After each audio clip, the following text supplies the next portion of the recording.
The committee meets today to consider the nomination of Admiral Christopher Grady to be Vice Chairman of the Joint Chiefs of Staff. Thank you, Admiral, for your continued service and willingness to lead in this important position. And I'd also like to welcome your wife, Christine.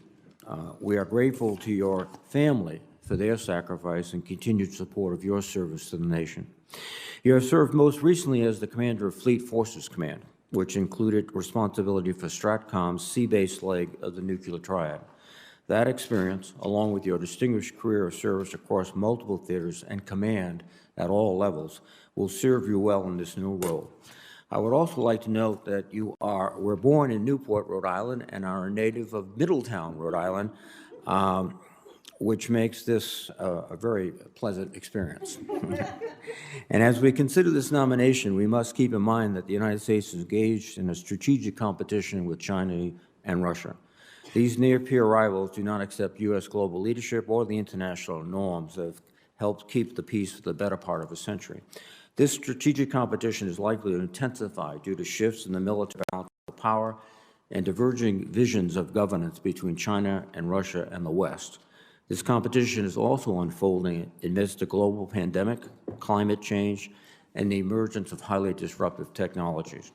Further, the Defense Department must continue to recruit and retain high-caliber individuals while restoring readiness and pursuing new high-end capabilities for the force.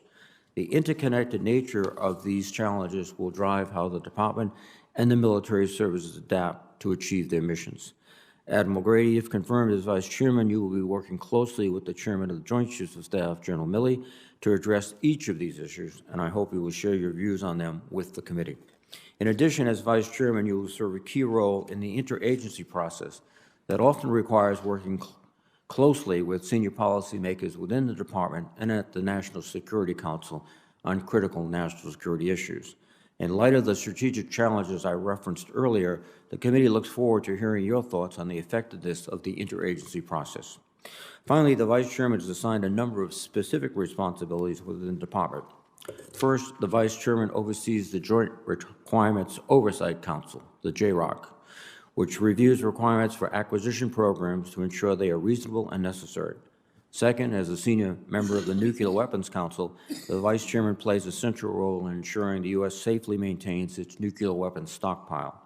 Lastly, the Deputy Secretary of Defense and the Vice Chairman often partner to lead the Department in addressing policy challenges that require the integration of civilian and military expertise and perspective. I look forward to hearing how you will prioritize and execute each of these critical functions if confirmed as the Vice Chairman. Thank you again for your willingness to serve our nation, and I look forward to your testimony. And now let me recognize the ranking members that are in hall. Thank you, Mr. Chairman. Admiral Grady, thank you for your decades of standing watch over our security and for your continued willingness, as well as your family's willingness to continue your service in this direction. For the past 3 years, this committee has used the 2018 National Defense Strategy to help guide our oversight and legislative direction. And I always like to comment that this is something that works. So many things don't work around here, but this does. It started off with equal representation, Democrats, Republicans, and has been a great guide for us. China continues to modernize its military at an alarming pace. On November 15th, Russia tested an anti-satellite missile, shattering a satellite into 1,500 pieces of lethal debris that made astronauts scramble for safety. Even more dangerously, Russia is postured to attack Ukraine in what could be the largest invasion we've seen since World War II. We've got to provide lethal assistance to Ukraine now to deter a Russian attack. Every day President Biden waits, he makes an attack more likely. Finally, the administration added to the problem with the botched evacuation of American citizens and allies from Afghanistan that we still recall, we remember, and we regret. This disaster shatters U.S. credibility and determines the trust of partners and allies, the same partners and allies who are supposed to be our biggest advantage over adversaries. And while the world gets more dangerous, the administration foolishly wants to cut defense spending. Thankfully, this year's NDAA, with its great success, I have to say, last night in the House, is bringing this back where it should be. Admiral Grady, you'll be critical to helping this nation maintain an effective nuclear deterrent and accelerate adoption of advanced technology like the hypersonic weapons, advanced materials, and artificial intelligence to meet warfighting requirements. It's very rare, and the American people are now catching on that we are not in a position to be the number one in everything anymore, as it was ever since World War II. So I consider ourselves right now, as I've mentioned to you, Admiral, to be in the greatest threatened position that we've been in as a nation. So you got your work cut out for you. Thank you, Mr. Chairman. Thank you, Senator Inhofe. Admiral Grady, you're recognized for your statement. Thank you, sir. Chairman Reed, Ranking Member Inhofe, and distinguished members of the Senate Armed Services Committee, good morning to you all. It's a great honor to appear before you today as President Biden's nominee to assume the duties as the 12th Vice Chairman of the Joint Chiefs of Staff. And I want to thank the President, Secretary Austin, Chairman Milley, Secretary Del Toro, CNO Gilday for their trust and confidence. I think it's important that I also recognize General Hyten and his wife, Laura, for their extraordinary service to our nation and to our service members and to their families. I'd also like to acknowledge the passing of your colleague, a great American senator, Senator Dole, and really to acknowledge his military service in support to our nation as a member of the greatest generation. And of course, I want to thank all of you for your stalwart support for our soldiers, our sailors, our airmen, our Marines, our Coast Guardsmen, and our Guardians who defend our nation at home and abroad, far forward, around the world every day. Joining me today is my wife, Christine, who has been my partner and my confidant and my rock since I was an ensign. She has been the model of family and service and strength. Service and strength to those families, to the communities we serve, and indeed to the nation. And I would say that Christine is also the singular reason that our three sons, Nick, Luke, and Paul, who could not join us today, are indeed the men that they are, men in whom I am very proud, and men who always step up to their responsibilities as sons, husbands, and citizens. I firmly believe that family readiness directly contributes to operational readiness. I've always said that a stronger family means a stronger fleet, and after 37 years of service, I can confidently say that it is because of our families and their service and their sacrifice that we continue to be the most powerful military the world has ever known. I truly appreciate this committee's leadership in this new era of strategic competition in an extraordinarily complex and dynamic environment where we are faced with overt challenges to the international rules-based order and our national security in every domain, from the seabed to the space to cyberspace, the land domain, the air domain, and all. In this, we compete alongside our allies and partners every day in a multi-world, a world that is multi-regional, multilateral, multi-domain, multi-vector, multi-phase, multi-level, and multi-authority. And it is the speed of information, the arsenals of sophisticated asymmetric, conventional, and nuclear weapons, and the destructive ability of our competitors to attack below the threshold of armed conflict that have changed the character of that competition. And so now, more than ever, global integration is essential, and integrated deterrence in those multi-domains, leveraging all elements of national power across the whole of government and with our allies and partners is absolutely critical. And here I would say that there is no such thing as a fair fight. Our competitors are moving fast, and we must move faster. I have always viewed things through two lenses in my 37 years, the fleet and the foundry. The fleet is the fight and how we integrate into the joint force, and the foundry is what enables that fight. and I believe that speed and urgency are required in both. And we will get faster by leveraging our competitive advantages.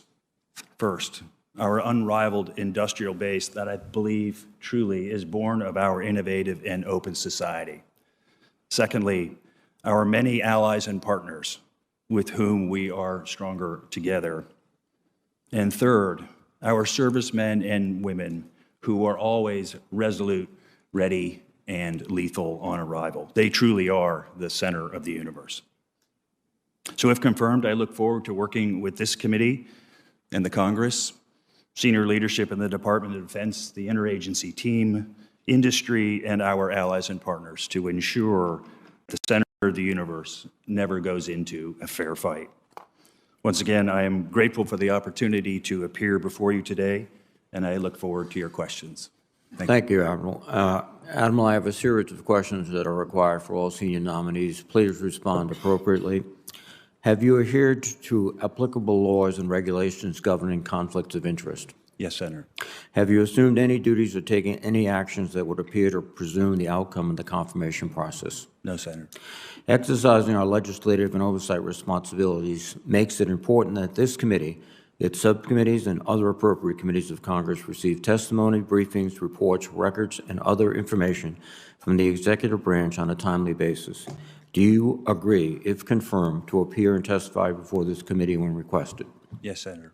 Do you agree, when asked before this committee, to give your personal views, even if your views differ from the administration? Yes, sir. Do you agree to provide records, documents, and electronic communications in a timely manner when requested by this committee, its subcommittees, or other appropriate committees, and to consult with the requester regarding the basis for any good faith delay or denial in providing such records? Yes, Senator. Will you ensure that your staff complies with deadlines established by this committee for the production of reports, records, and other information, including timely responding to hearing questions for the record? Yes, Mr. Chairman. Will you cooperate in providing witnesses and briefers in response to congressional requests? Yes, sir. Will those witnesses and briefers be protected from reprisal for their testimony or briefings? Yes, sir. Thank you very much, Admiral. Admiral, you're assuming a tremendously important role, if confirmed, in our Defense Department. One of the significant roles is the chair of the Joint Requirements Oversight Council, which will put you in a position of help us deliver rapidly the most appropriate new weapon systems for the forces. And as we discussed during the office call, JROC sometimes is subject to parochialism, that it's a service ratification rather than a joint analysis of what is available and what should be available to all the services. And if confirmed, what actions will you take to ensure that the joint view overcomes the parochial view? Yes, sir. The JROC is one of the key mechanisms and duties that I will fulfill if confirmed as the vice chairman. And I believe it is perhaps one of the most important things that happens in the Pentagon. And building on the momentum set by my predecessors, especially General Selva and General Hyten, I think that the key to the JROC is that it is threat and risk-based, and that we move beyond validating, as you say, a certain system, but addressing threat and risk-based gaps to ensure that the best system is brought forward and not necessarily the best widget. And so if we go from a threat-based perspective to close those gaps, and then we work to go faster, I think we will achieve the true potential of the JROC. In that regard, the services have obviously interests that they zealously guard. How will you sort of litigate or mediate between the service chiefs? Sir. Well, I think it's going to be fact-based and data-based. And so we will, if confirmed, making sure that the JROC operates on a disciplined and analytical basis to bring the data to the table that says this is the right decision or not. But certainly important dialogue with the services via the vice chiefs in the JROC process will be important so that I understand all of those various perspectives. But it has to be data informed. Thank you. Acquisition programs sometimes fail due to requirements that are technically unachievable at any reasonable cost or timeline. And other programs have requirements that don't appreciate commonly understood advances in global commercial technology. And then there's always a tendency to build a Swiss Army knife when a simpler blade would be appropriate. If confirmed, what steps do you take to ensure that requirements for new systems are technically realistic and also push the envelope forward but are technically realistic? Yes, sir. If confirmed, having a broader understanding of the wider possibilities that the technology database can provide us will be important. And so those relationships with the defense industrial base would be important, not just at my level, but I believe through the vice chairman, the vice chiefs of each of the services and throughout the larger apparatus of the Pentagon. The JROC will help with that, as will other mechanisms within the JROC process that allow us to cast that wide net to ensure that we have the systems that we need and that we get past just sticking with an existing widget. I think also, too, you mentioned a great point about simplicity. We do have a tendency to Christmas tree things a little bit too much. And so simplicity can be sublime in many perspectives from a technology perspective. We should look for that. And then a related question is, as the system is being developed, there's also a tendency for sort of a creep in major acquisition programs where they try to do more than they were even intended to do. How will you look and guard that? Sir, this gets straight to the disciplined process that the JROC has to ensure. And so strong leadership in the JROC in consultation with my colleagues on the panel has to ensure a very disciplined approach to that so that we don't get that mission creep, which becomes very parochial at sometimes as you move forward. And one, at least perspective on the future is that the real differential will come with artificial intelligence, quantum computing, not simply the physical platform. And do you anticipate being able to develop platforms that can quickly adapt to changing software, changing aspects of this quantum and AI world? Yes, sir. I think that's going to be an important element of any new system that we bring to the table, that ability to get past a very hardware-oriented weapon system development to one that is software-oriented, such that you can have we'll say the mainframe, if you will, but then spin in new technologies in an app-based approach, which will allow us to get to the speed that I think we all want in our weapon system acquisition process. Thank you very much, sir. Senator Inhofe. Thank you, Mr. Chairman. Let me just get a couple of things on the record, and I already know the answer to this, and I think most people do here also, but it's important that we, I think, get it down at the very beginning so there's no misunderstanding. Our nuclear modernization, this goes back to General Hyten, a quote that he had. He said, "I look at our nuclear capabilities, our triad, our modernization program, are the minimum essential capabilities required to defend this nation. We have to defend against the most existential threat, and Russia and China and their capabilities are very important." So to me, those are the minimum essential capabilities that we have to build. And even at the highest rate, it'll still be just roughly 6% of the overall defense budget. I think we can afford that security.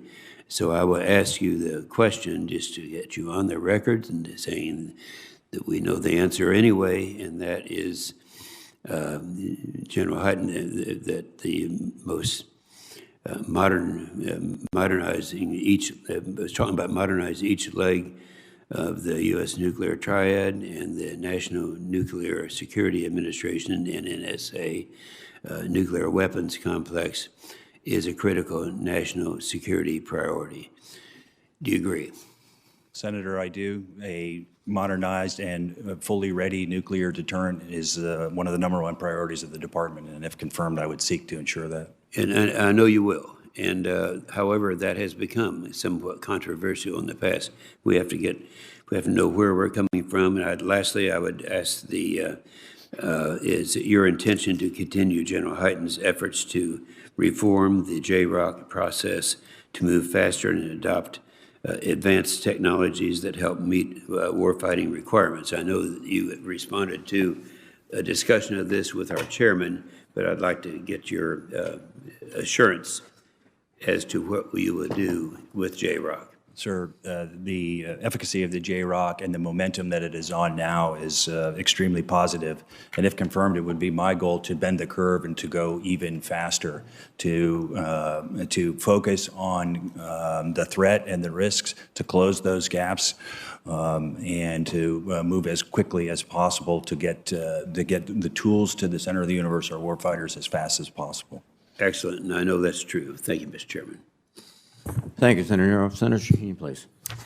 Thank you, Admiral Grady. Thank you for your service and your wife and your family's service as well. And congratulations on your nomination. I look forward to working with you if confirmed. You have served as commander of the Navy's Sixth Fleet, which is responsible for naval activities in Europe. And so I know that you've been witness to Russia's increasing aggression in the Black Sea and other areas of Europe. I know that the unclassified Global Posture Review for Europe emphasized a combat-credible deterrent against Russia and enabling NATO forces to operate more effectively. Now, I'm pleased that the Biden administration has removed the cap on forces in Germany, active duty forces, and it's committed to maintaining a presence in Europe. But as I talk to some of our European allies, one of the things they have been pressing for is more U.S. forward deployed troops in Europe. Do you think that's something we should be considering now, and how do you view that in the long term? Yes, Senator. I think our posture and presence in Europe is very, very important. And we should listen to our allies and partners insofar as we want to work with them and be stronger together. And so I think as part of the Global Posture Review, it's important that we balance all of those requirements and where we need to operate. I know I would tell you that as the Sixth Fleet Commander, you mentioned my very best day was when I had a ship in the High North, a ship in the Baltic, a ship in the Black Sea, a ship in the East Med, and on a really good day, I may have had one in the Gulf of Guinea. That's challenging, as you know, but that gives the President and the Secretary of Defense many options to work with our allies and partners and to pursue our objectives with NATO and in Europe. Thank you. As you know, we have a Women, Peace, and Security Act that has been in the process of being implemented since it was signed in 2017. As you think about your experience, how have you seen women's participation in the military positively affect what our goals are, particularly in places where it is women like the Middle East, where women are very important as we're talking to populations in communities that are reluctant to speak with men? Yes, ma'am, a very important issue. I think a very important issue that advances the cause of democracy, too. My own personal experience, first within the Navy, my first ship, the USS Cole, was an integrated ship. I can just offer to you that having 51% of the brains eligible to serve in the military for us really helped make the Navy better. And I think that idea that we can bring everyone to the table, especially our mothers, our daughters, and our sisters going forward, just makes us stronger. And so the initiative that you spoke of is one worthy of support. Well, as you know, most regional and functional combatant commands have hired full-time gender advisors to integrate gender perspectives into our planning. And I just wondered, if confirmed, how will you implement women, peace, and security within the Joint Staff? Yes, thank you. The role of a gender advisor is a way to attack a very significant issue, and if confirmed, I look forward to leveraging those advisors who can make me think better and smarter about the issues that you raise. So I look forward to, if confirmed, understanding that ecosystem and helping advance that cause going forward. Again, we want to bring everybody to the table, get the advantage of all of their thinking, And it's also part of creating that safe and secure work environment for all of our sailors and soldiers, airmen, Marine, Coast Guard, and Guardians. Thank you. I would argue that it's important to our mission wherever we're operating in the world as well. And I will look forward to talking to you a year from now to hear what you've done to implement the act within the Joint Staff. I want to raise another concern about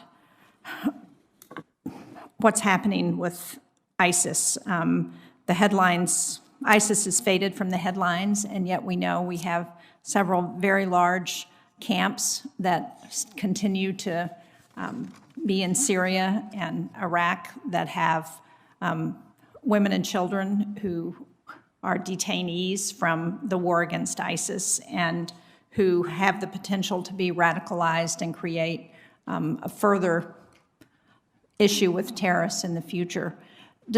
What's the military's role, or does the military have a role in supporting folks in these camps, and what should we be thinking about as we're looking at the future of places like Al-Hol, which has 94% of its occupants are women and children, but we know they're already becoming radicalized?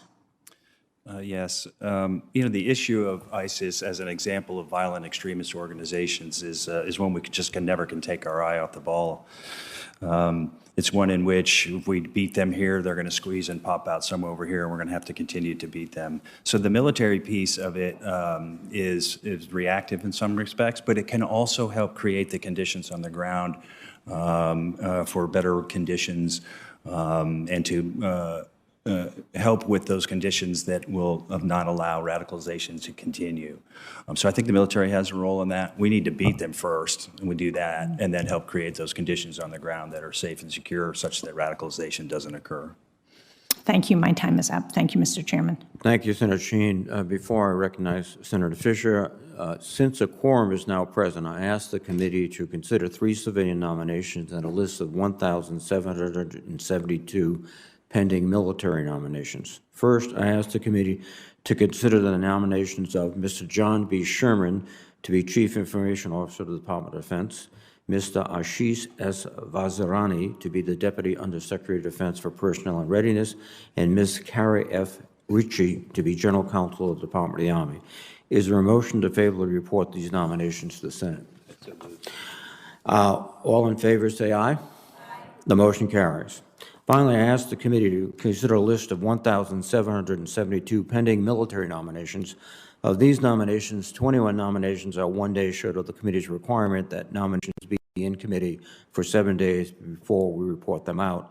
No objection has been raised to these nominations. I recommend the committee waive the 7-day rule in order to permit the confirmation of these nominations before the Senate recesses for the holiday recess.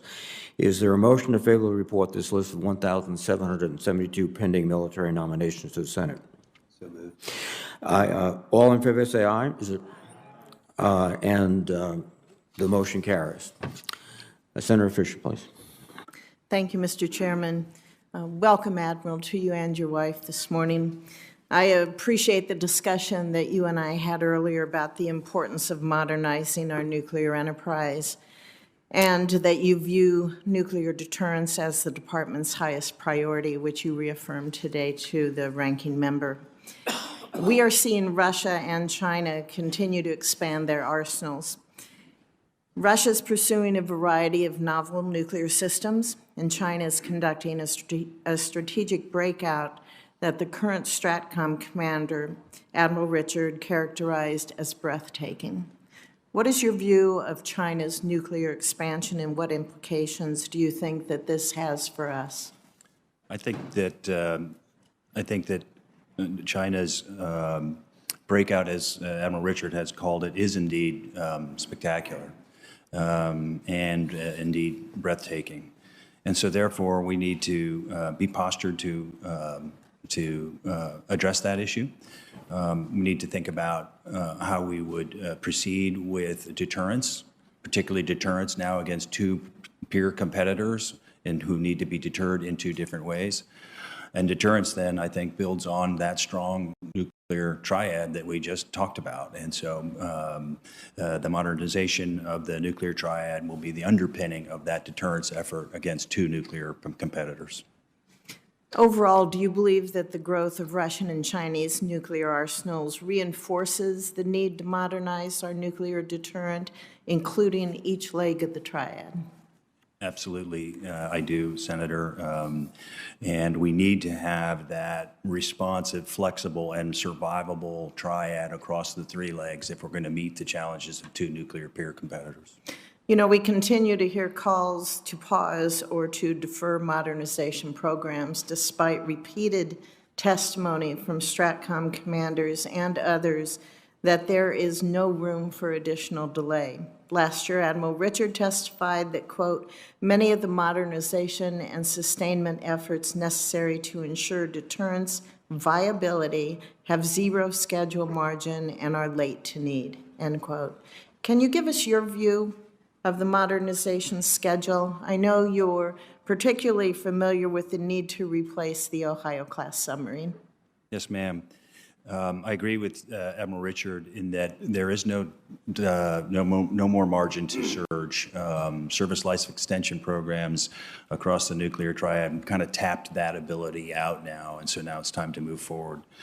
Speaking to the Ohio-class submarine, we have service life extended them, I think, to the extent now where it would be a challenge to do it any further. Just look at hull strength as an example. We can't go past the physics of metallurgy at some point. So at any rate, I think if you look at just the Ohio-class SSBN as an example, there's no more margin left in terms of service life extension. Senator King and I, along with Senator Shaheen, we were at Minot earlier this year, and we looked at the maintenance work that has to be done on the 1970s era ICBMs that we have. These are remarkable systems. They have lasted a long time, but as you just referenced with submarines, things don't last forever. When you hear about the GBSD program and the fact that it is important to continue that, the fact that study shows it is cheaper to have GBSD than the current Minuteman program that we have. Does that just reinforce your position on that leg of the triad, or do you think it needs to be studied even further? Well, first of all, thanks for going out and visiting the airmen out at Great guys, Right. great people. And their ability to maintain that system and have it at peak operational readiness really does speak to the center of the universe that we talked about. But I do believe that as we think about GBSD and the timeline there, at a certain point, it costs more to maintain than it does to remodernize, and we're approaching that. I think this last study showed that we have approached it. It's $38 billion cheaper to go with GBSD than to try and extend the life of the Minutemen. Thank you. Yes, Senator. Thank you, Senator Fisher. Senator Blumenthal, please.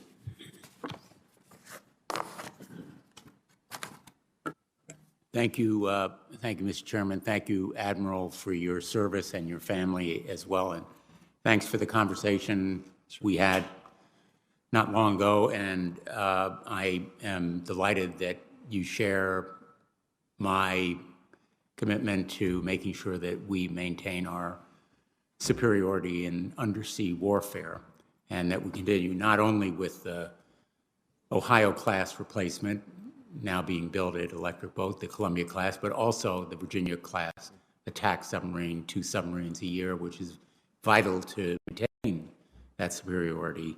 And I hope you continue to agree and perhaps visit Electric Boat. Senator, I certainly do agree. As we look across all of the domains, the undersea domain is one that I think we still have a significant superiority in, and we want to maintain that and maybe even build it even better. I have been to Electric Boat several times, both in Quonset Point and in Connecticut, and it's spectacular what that defense industrial base can do, and I applaud the efforts of the folks at Electric Boat for what they're doing. Thank you.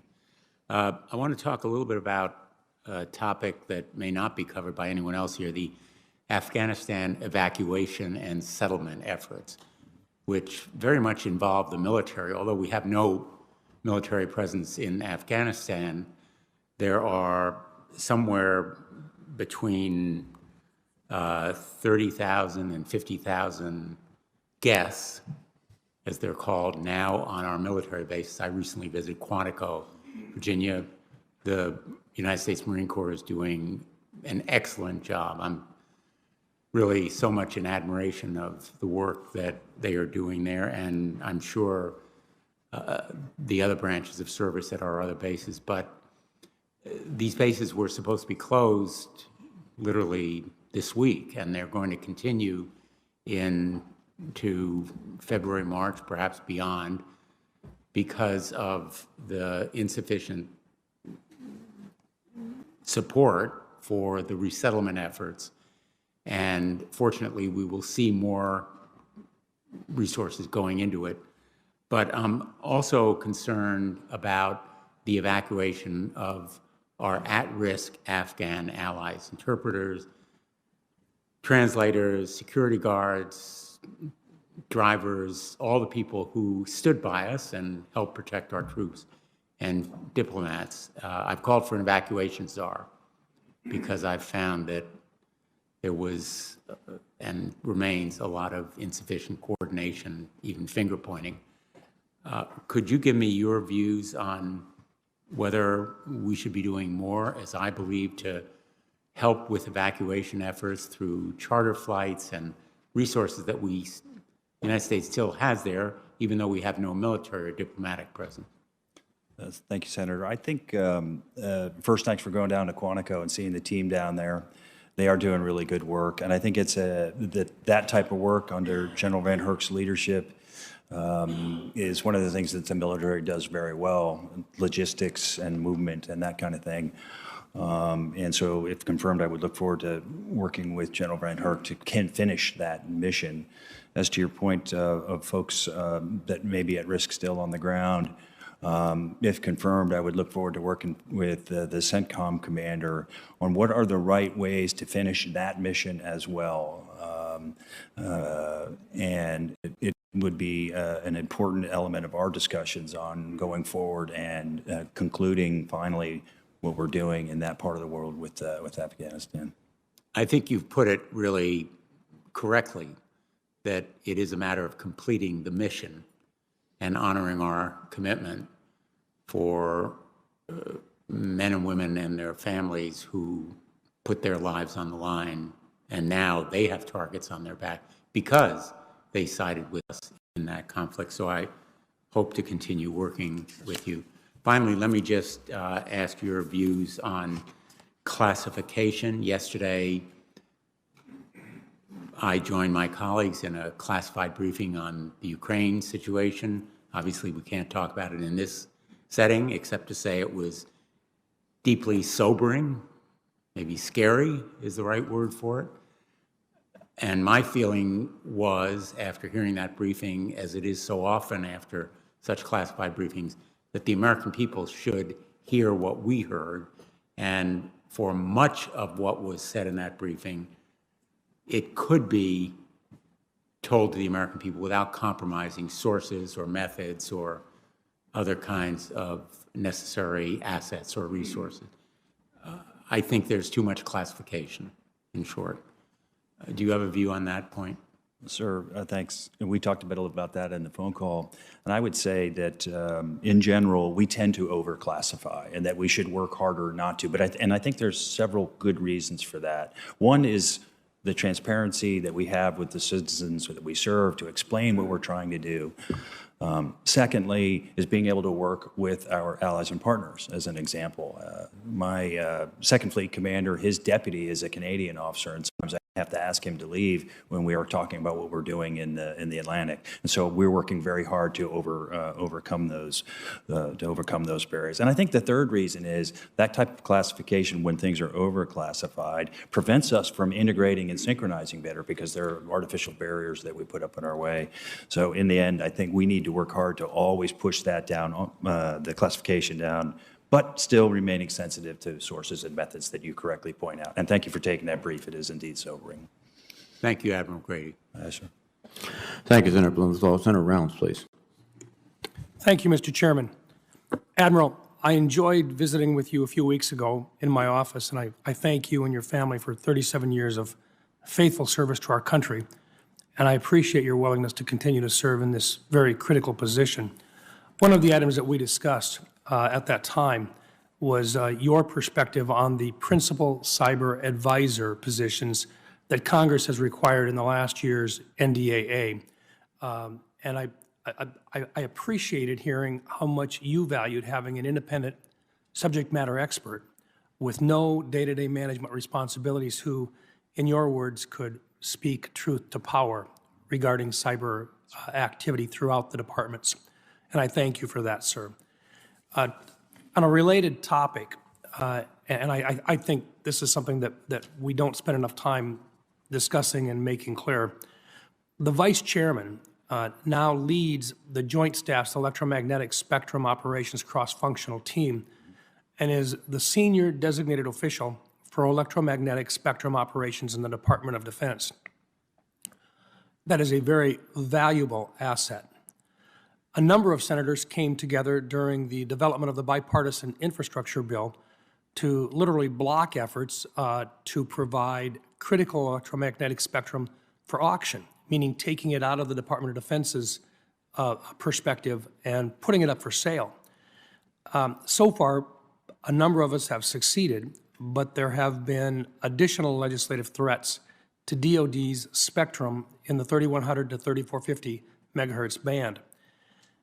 The reason why I ask this question is I think it's important if you could share with this committee in this recognizable, unclassified forum how you would view an attempt to auction spectrum in this band with respect to maintaining the capabilities that keep this country safe every day, recognizing a lot of people out there think that spectrum should be made available for telecommunications for everybody, and yet it is critical that the Department of Defense maintain a certain amount of this spectrum in a very, very specified area. Can you give us your views on that and how you would go about sharing with other members of the United States Senate and House how critical this is? Yes, sir. Thank you for taking the time to meet with me. I very much enjoyed that discussion. We talked a little bit about this. The management of electromagnetic spectrum to the Department of Defense is absolutely critical. We operate in there. We have critical activities that we do within that spectrum and within that domain.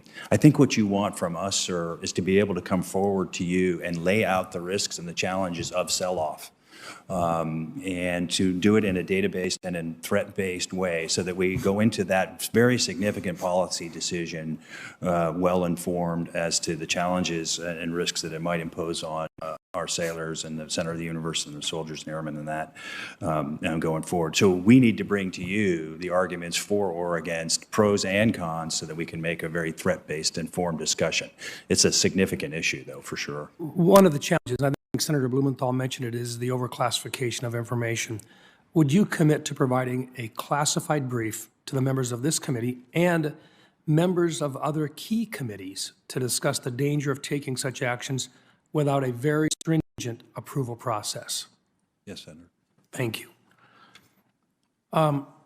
Regarding the revision of the National Defense Strategy, I wonder if you could comment on the force sizing construct.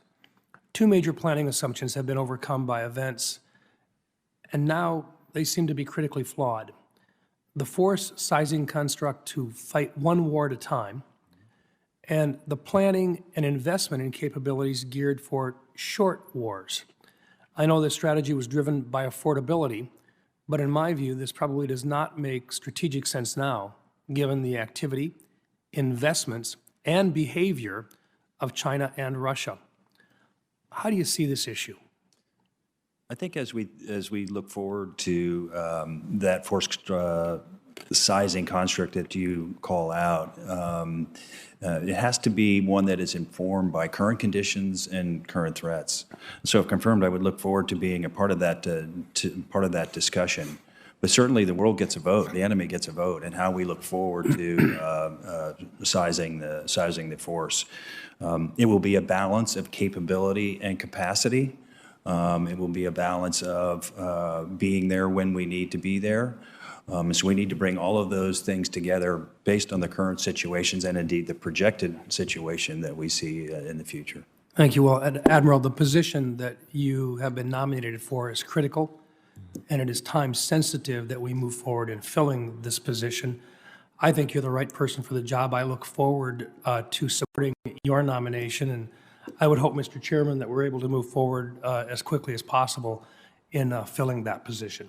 Thank you, Senator Rounds. Senator Kane, please. Chair.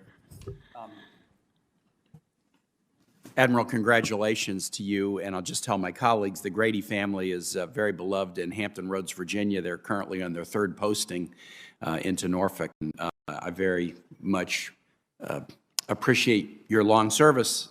Also to tell my colleagues, if you read his biography, something really sticks out. He's the recipient of the Old Salt Award.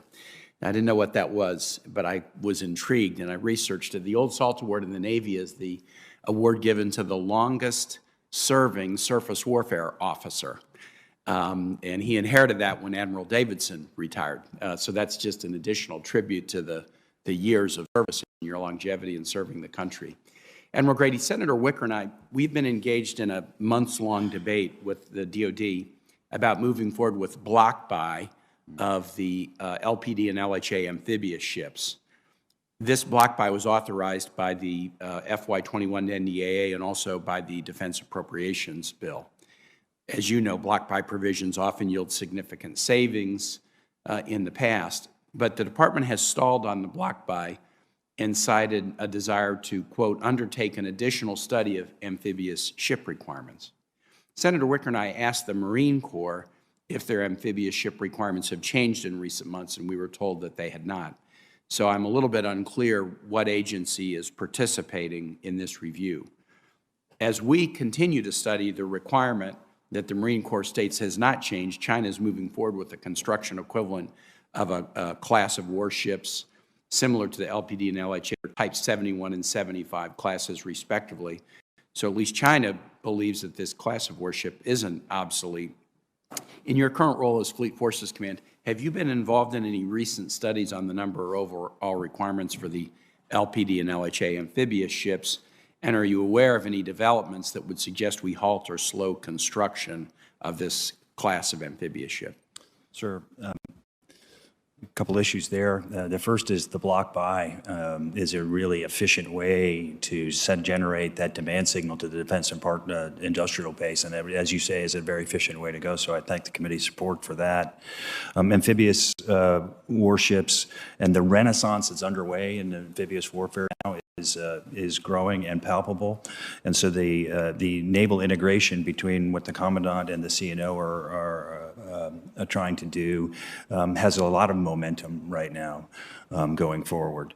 Those are great ships that you talk about. They do provide amazing capability and capacity to the fleet commanders and to the combatant commanders going forward. I think the level of discussion right now between the CNO and the Commandant, of course I wouldn't want to speak with them, but if confirmed would like to be part of that dialogue. But I think the discussion there is how do we take that all the tenets of naval integration and push forward, particularly as we bring our Marines out of the desert and bring them back aboard ships. And what will that look like? What is the force what are we going to force generate going forward? And this question about how many amphibs that we need, particularly the big decks, will be essential to part of that. So if confirmed, look forward to being a participant in that discussion. I look forward to working with you on that one. Your role as Vice Chairman has a lot of different important components, and one is you had the Council on Oversight of the National Leadership Command Control and Communications, or NC3, and that's commonly referred to as the fourth leg of the nuclear triad. Have you participated in exercises using the NC3 system, and give us your assessment on its, is it robust enough, or do we need to do more to make that system robust, protected against cyber attacks, et cetera? Yes, Senator. I do agree that the NC3 could be very well considered the kind of the fourth leg of the triad. As you know, I am the Navy's component to STRATCOM, so all of the SSBNs and the take charge and move out aircraft work for me, and so I'm very, very involved in the NC3 dialogue and discussion that is going forward. Just 2 weeks ago, I concluded my 6th Global Lightning, Global Thunder exercise, in which we exercise NC3 across the nuclear triad. I think I agree with the STRATCOM commander, and if confirmed, would look forward to working with him and the DepSecDef for that matter on this issue. And that is that across the 200 or so systems that we have, it's working, but it could be better. But it is safe, secure, and reliable now. But we need to think about taking it into the future against the threats in all domains, including cyber. And so, again, if confirmed, I would look forward to working with DepSecDef and the STRATCOM commander to ensure that happens. Thank you very much. I yield back, Mr. Chair. Thank you, Senator Kane. Senator Cotton, please. Admiral, welcome, and thank you for almost 4 decades of service to our nation. As you know, based on our conversation before your hearing, I'm very concerned about the military's culture and what I see as a lack of focus on warfighting. The state of professional military education is one of my top concerns. In September, 2 War College professors wrote an op-ed in City Journal that said, quote, "War colleges no longer teach warfighting." This is consistent, unfortunately, with cautions I've heard from field grade officers and War College students who warn that war colleges care more about academic accreditation and growing junior foreign policy wonks than about building war-winning leaders. These students have expressed their frustrations and fear that we're in danger of ceding what they called intellectual overmatch to Russia and China. I would note that it appears the Joint Staff seems to agree. They released a memo 18 months ago that called for renewed War College focus on lethality. These 2 professors, though, claim that this guidance has since been, quote, "lost in a maze of bureaucracy." Could you talk to me, Admiral, about your plans to implement the findings of that memo? Certainly, thank you, and thanks for the discussion a couple of weeks ago. First, I'm a big fan of joint professional military education. And for me, and my experience at National War College and my interactions with the Naval War College as an example, the key for JPME is to go beyond the tactical to the operational and the strategic. I think that's where we need to center our war colleges going forward. There is an element of policy, but how does the military fit within the policy pieces of the diplomatic, informational, military, and economic? But the real power of the war colleges and JPME writ large is to ensure that we bridge that gap from the tactical to the strategic. So if confirmed and going forward, I would look forward to working with the service to discuss that to ensure that there's the appropriate focus on war fighting and lethality. Thank you. Could I get your commitment to follow up on a progress report on that by May? Yes, sir. Thank you. You know, when I first ran for office, I guess it's almost 10 years ago now, a nice elderly lady asked me if I was the one who had gotten out of the Army not too long ago. And I said yes, and I was running for Congress now, and I said yes. And she said, "Why would you leave the country's most respected institution for the country's least respected institution?" I wish that wasn't the case about Congress, but I've always been proud that it is the case about our military. Therefore, I viewed with alarm the annual Reagan National Defense Survey, which recently found a staggering 25% collapse in American trust in the military. And in the past 11 months, my office has fielded hundreds of concerns from service members across the services who say they believe that senior DOD leadership has been politicized in inappropriate and unprofessional ways. Their complaints include, and these are their words, not mine, 1, counter-extremism training that draws blanket condemnation of troops who privately hold conservative views. 2, training to fight things like the weather rather than China's growing military. And 3, so-called diversity training that has taken on blatantly political, even racist tones, including forcing service members to segregate themselves by race or promoting based on skin color, sexual orientation, and gender rather than operational excellence and achievement.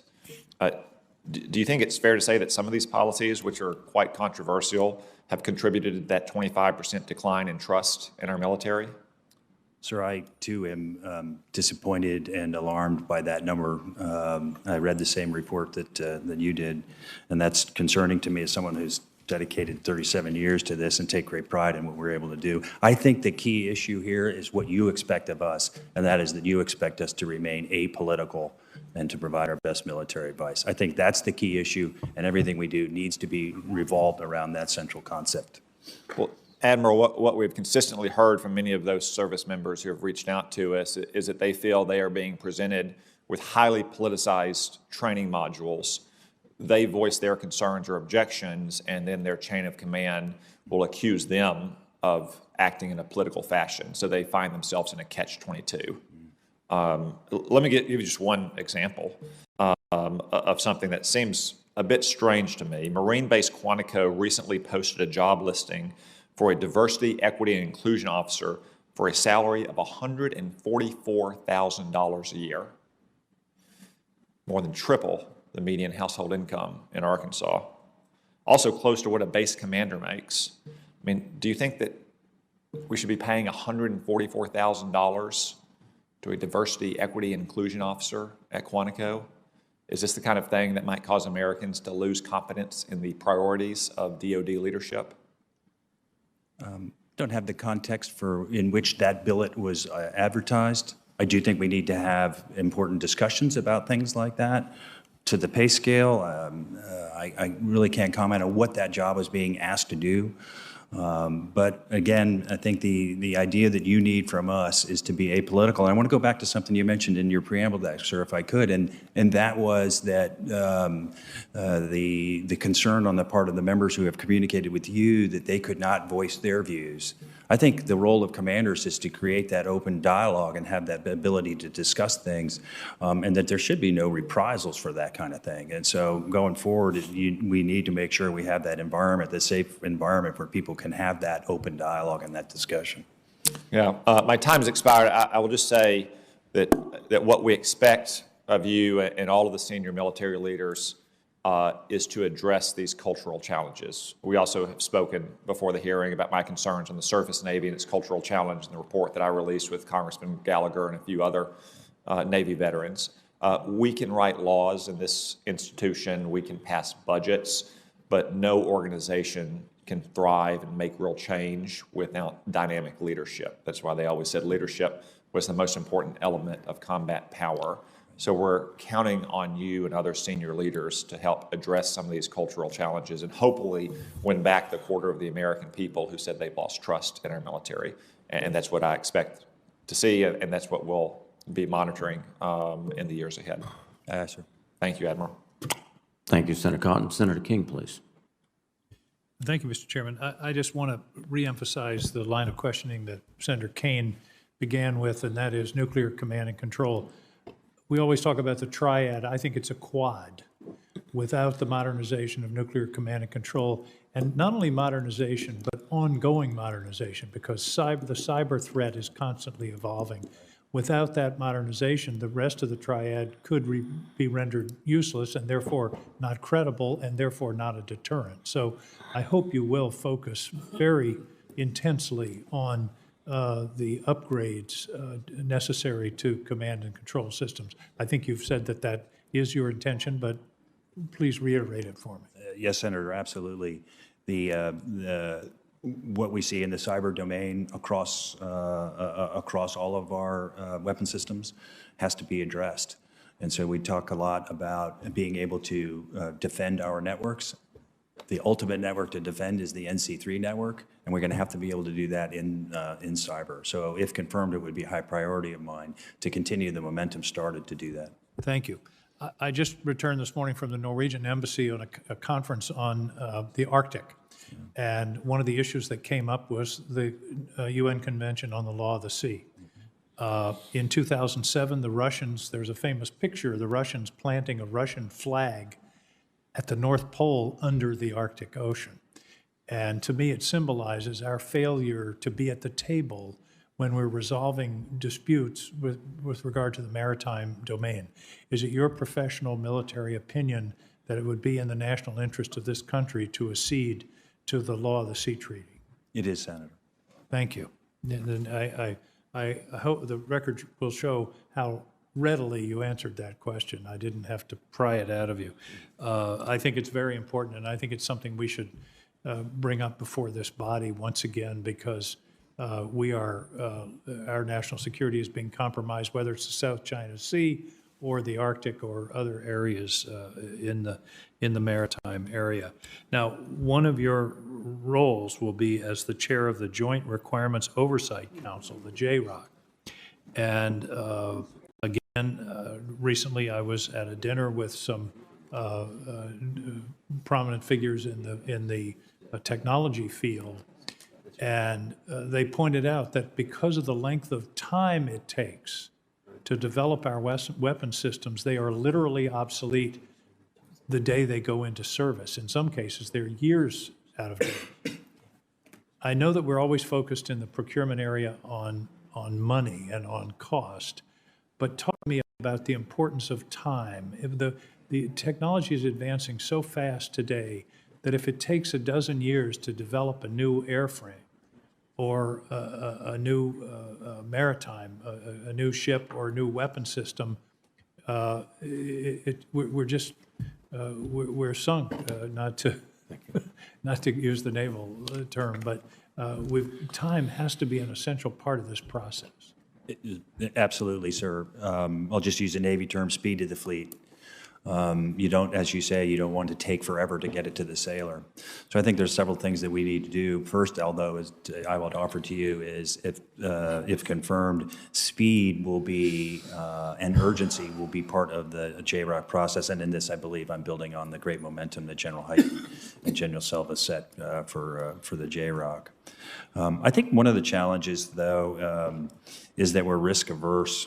And so that we need to consider whether and adopt a strategy, if you will, that will allow test a little and learn a lot. And if there's failure there, then we can in briefings that I've been in, one of the reasons given for the speed with which the Chinese have achieved what they have in hypersonics is that they're willing to fail. Mm-hmm. They're willing to run tests and learn from failure, and we seem to be, as you say, risk averse and therefore much slower in our development process. I would agree with you. That risk aversion, I think, was born of a period of time, perhaps in the late 90s, early 90s, when we didn't have any peer competitors. That's not the case now. So we have to be able to fail to learn faster. Failure doesn't mean malfeasance or laziness or any of that, but it means iterating and going faster. One other area I want to hope you will emphasize is that I think, frankly, we've been slow on is directed energy. We have a very expensive missile defense infrastructure that's designed to hit a bullet with a bullet, and those bullets cost tens of millions of dollars. Do you believe that directed energy is a promising technology that should be pursued more aggressively? I do, Senator. As you correctly point out, that's a terrible exchange ratio for us. And if we can get to the point where a drop of fuel means a bullet, that's where we need to be. So pursuit, if confirmed, pursuit of directed energy and some of the other technologies that we've talked about now would be high on my list.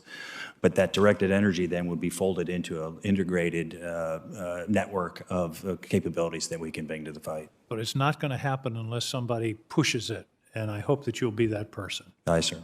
Thank you very much, Admiral. Sir. Thank you, Mr. Chairman. Thank you, Senator King. Senator Blackburn, please. Thank you, Mr. Chairman, and thank you, Admiral Grady. We appreciate your time. I appreciated your phone call before Thanksgiving. Yes, ma'am. And we're grateful for your service. I want to talk with you a little bit about the role of the Vice Chairman within the Nuclear Posture Review. Mm-hmm.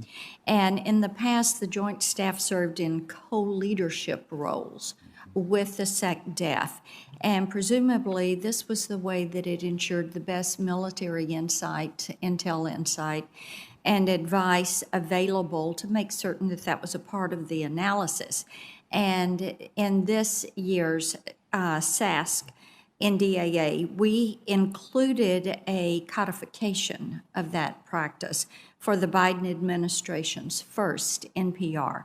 And of course, we're trying to push that on across the finish line at this point. So is the vice chairman a co-chair of the administration's ongoing NPR?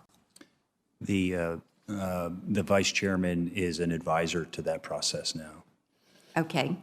And according to a Pentagon press briefing that occurred last month, the DOD will conclude its NPR early next year. Is that accurate? I believe so. Okay. And if confirmed, do you believe that you will have adequate time to contribute to the NPR? If confirmed, I believe I will have an opportunity to help shape the NPR going forward. I've had a little bit of that opportunity as the commander of the Naval Forces piece, but I look forward to being part of that process going forward. Do you think that we should change the pace and the time of the NPR and do it more frequently? I think it should be conditions-based. I think the timing and tempo of many of the policy reviews seems adequate to me right now. However, the world gets a vote in those kind of things, and I suspect that should there be large-scale changes in the international security environment, we would then go back and look at the seminal documents that we have that guide our thinking. And do you think the aggressiveness of China in this field, the work that they are doing in hypersonics, the aggressiveness of Russia, would mean that we would need to change time and tempo? It could. I think that as the two peer competitors, particularly in the nuclear space, that we have to spend a lot of time focusing on their intentions and what they're doing going forward. And certainly deterrence, as an example, with two nuclear competitors is different than that with one, which is why the current NPR that is coming forward is such an important document, and I think well-timed based on what we're seeing with China. Well, I do think that it is, and when we talk about terms like no first use and sole purpose, that enters into that, and it is of concern that our nuclear capabilities are at their lowest since the early 60s, when we first began fielding a triad, and all of the systems that comprise our nuclear forces are decades past their intended design lives, and we are currently the only nuclear-armed country without the capability to produce a single new nuclear weapon. So do you believe the current program of record is sufficient to support the full modernization of our nuclear infrastructure? I do, and I thank the committee's support for that as we work for our way forward through modernizing the nuclear triad and all of the associated infrastructure that goes with it. So I thank you for your support on that. And well, talking about that associated infrastructure, what are your concerns with respect to DOD, but then also respect to NNSA and their capabilities? And NSA are fantastic partners within the DOE with the Department of Defense. They're kind of our battle buddies in this effort to modernize our nuclear triad. And so ensuring that we work closely together, that we're integrated in as we move forward to ensure that the infrastructure that supports that nuclear triad keeps pace. That will be, if confirmed, will be an important relationship that I would hope to seek with NNSA and with the larger nuclear enterprise. I have a couple of more questions for you on this, on infrastructure and recapitalization, modernization, but in the interest of time, I will submit those to you for written answers. Yes, ma'am. Thank you. Thank you, Senator Blackburn. Senator Warren, please. Thank you, Mr. Chairman, and thank you, Admiral Grady, for being here today. Congratulations on your nomination. Thank you. So in August, a U.S. drone strike killed 10 Afghan civilians, including 7 children and 1 employee of a U.S.-based NGO, after water containers were mistaken for potential explosives. Just a few weeks ago, you probably saw, the New York Times revealed that in 2019, the military covered up an airstrike that killed approximately 70 women and children in Syria and was flagged as a potential war crime. Unfortunately, these are far from isolated instances. Independent watchdog groups estimate that in the past 20 years, U.S. air and drone strikes have killed thousands of innocent civilians in places like Yemen, Syria, and Somalia. And the true toll may never be known because of the difficulty of accurate reporting and the military's consistent underreporting. So let me just start with kind of a baseline here, Admiral. Would you agree that the rates of civilian casualties are unacceptably high? Senator, I would agree that civilian casualties under any circumstances are totally unacceptable and that you should demand from us better. I appreciate that answer very much, Admiral. You know, but here's the thing. Despite this terrible loss of innocent life, no meaningful reform or change has been implemented. For years, DOD has turned a blind eye to civilian casualties and has also failed to distribute ex gratia money that Congress has authorized for survivors. This is just wrong. And I don't know how we can continue to view a system that kills thousands of innocent civilians and simply accept it as a cost of doing business. Any system that does that, in my view, is fundamentally broken. Now, the New York Times also reported that DOD investigates reports of civilian casualties only when, and this is the quote, there is a potential for high media attention or concern with outcry from the local community or government. So let me ask you this, Admiral. Would you also agree that DOD investigating only high-profile or potentially newsworthy cases of civilian casualties is a barrier to meaningful accountability?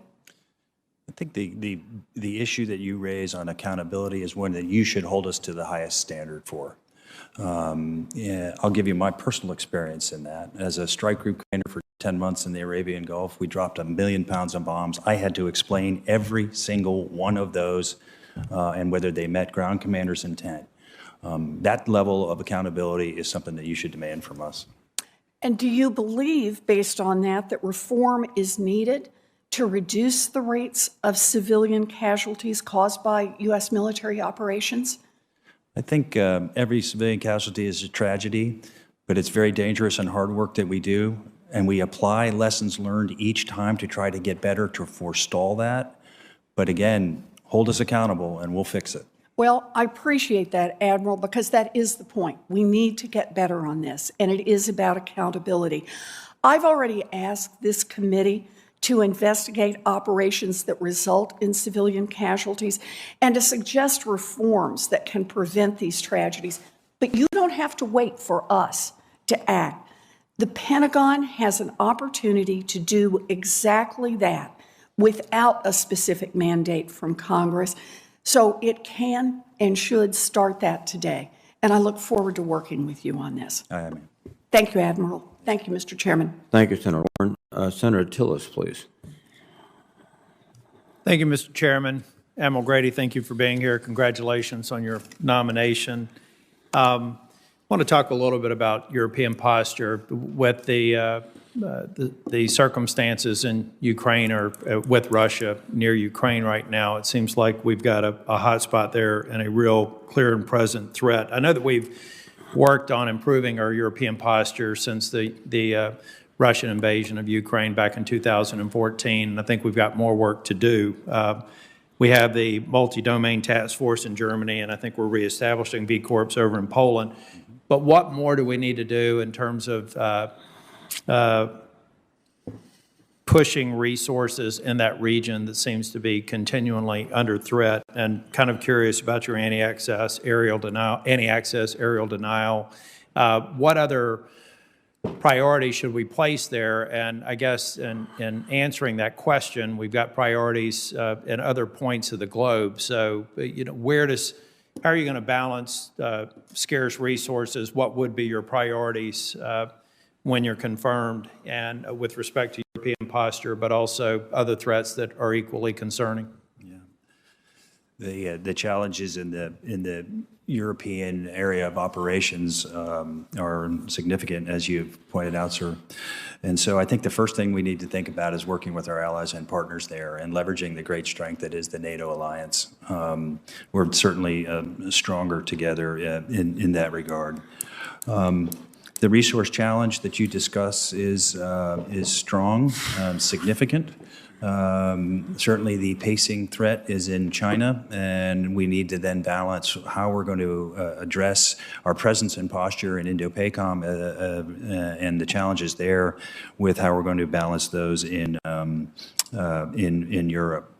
So again, I think the key here will be a threat-based and resource-informed discussion, but then leveraging the flexibility and maneuvering that we have as a military to leave us options to move quickly where we need to be. And I think a big part of that is working with our allies and partners.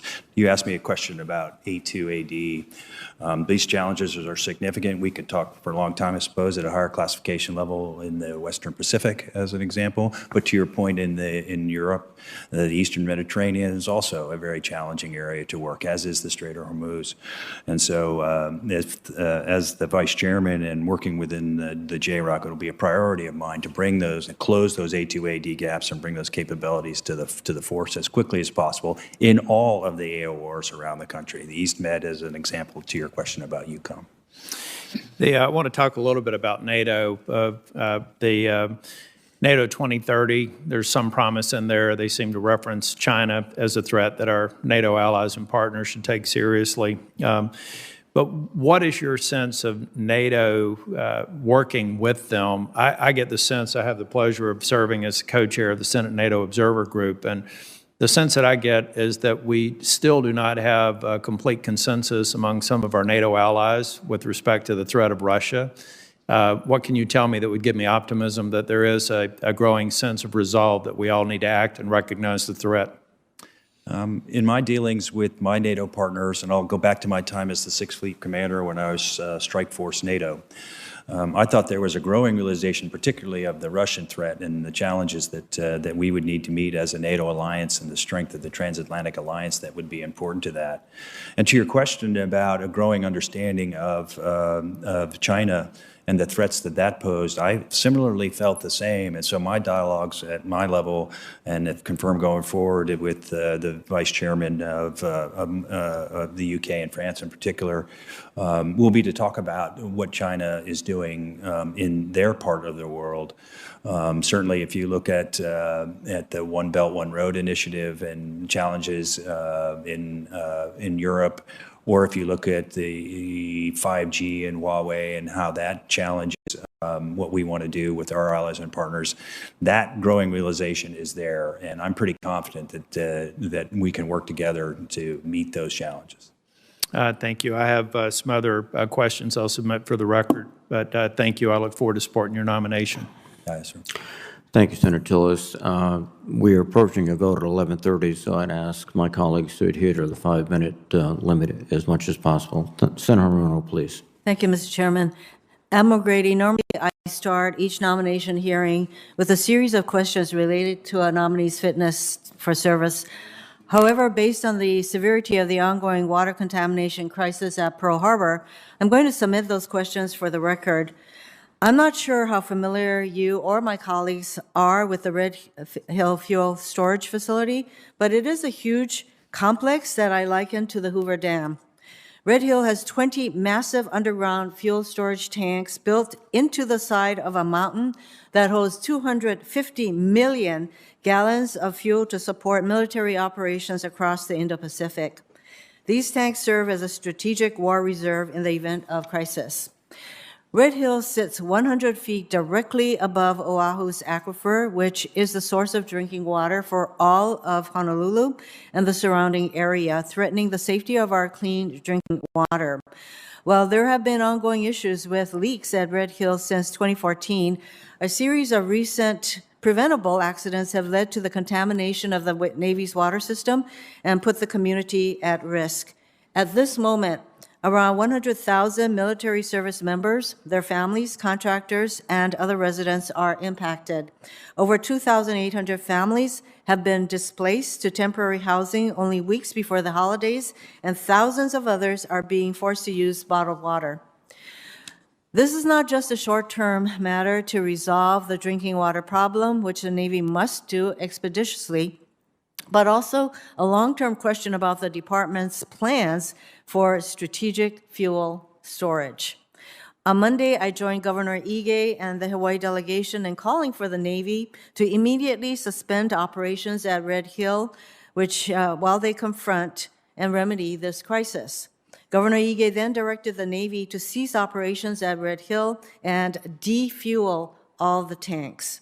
The Department of Defense needs to provide answers to the citizens of Hawaii and the nation as a whole about how it can safely protect the aquifer while still storing the required fuel reserve for national security, even if that means ultimately moving the fuel elsewhere.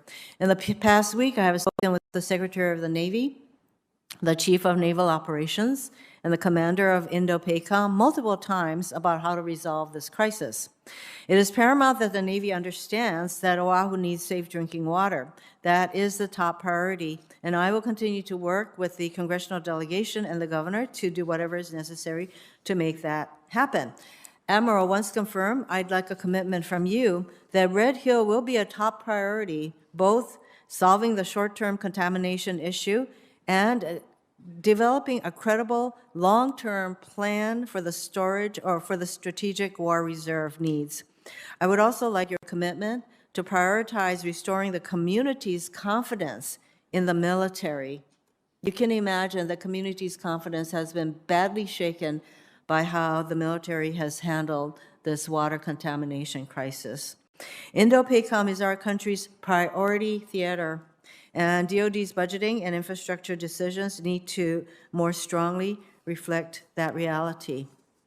Admiral, can I get your commitment that if confirmed that you will make Red Hill now and going forward a priority, a top priority? Yes, ma'am. The safety of our citizens, our Navy families, our military families is of the highest importance. And you have my commitment that if confirmed, I will work with my very close colleague, Chris Aquilino and Sam Paparo, to ensure that we move forward appropriately, both first and primarily on the safety of our citizens, but then on the logistics implications going forward. Thank you very much. Thank you, Mr. Chairman. Thank you, Senator Rona. Senator Sullivan, please. Thank you, Mr. Chairman, and Admiral, good to see you again. I appreciated our meeting, and I look forward to supporting your confirmation quickly. Let me just begin. Why do you think the White House left this seat open? My understanding is they had names back in January for the American people. I'm quite concerned. We don't have a vice chairman of the Joint Chiefs of Staff. We have all these challenges that we're facing as a nation. Russia is looking like it's possibly going to invade Ukraine. Xi Jinping is very aggressive towards Taiwan, and we don't even have a vice chairman of the Joint Chiefs of Staff. Why do you think it took so long to put your name up before this committee? Sure, I'm not privy to the process by which the nomination worked its way through the process. I'll just say I'm happy to be sitting here now, and if confirmed, look forward to working with you. Well, I think it's part of a broader trend, a dereliction of duty trend as it relates to the military and this White House, this president. They don't seem to prioritize the military. The vice chairman position's open right now. That didn't have to happen. Unforced error doesn't certainly help our national security. And I've been raising this issue a lot. The president's budget does double-digit increases in terms of almost every federal agency, with the exception of two. Two get cuts, significant cuts, if you keep it for inflation-adjusted cuts: the Department of Defense and the Department of Homeland Security. Dead last.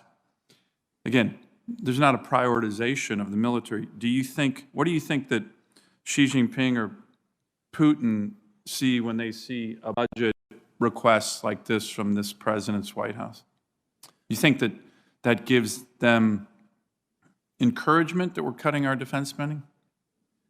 I think that as we look at their budgets, they look at ours, and they try and attempt to draw conclusions from that on our way forward. In your personal opinion, do you think at this moment in time, cutting our defense budget is a good idea for national security or a bad idea, in your personal opinion? I think that there are many significant national security challenges around the world, and that you need a Department of Defense budget that was able to meet those challenges, not just now, but going forward. Does cutting the department's budget do that? I think in your personal opinion? Yeah, there are risks and challenges there that that we need to face, and that we need to have the appropriate funding level to do that. You're not answering my question with respect. Do you think that cutting the defense budget does that? Let me, just a yes or no, personal opinion. I think that stable and predictable and adequate funding is important, and that it needs to keep pace with the threat and inflation. This doesn't, does it? This is challenging. This doesn't. Let me just be more specific. This budget and the request from the Navy actually shrinks the fleet.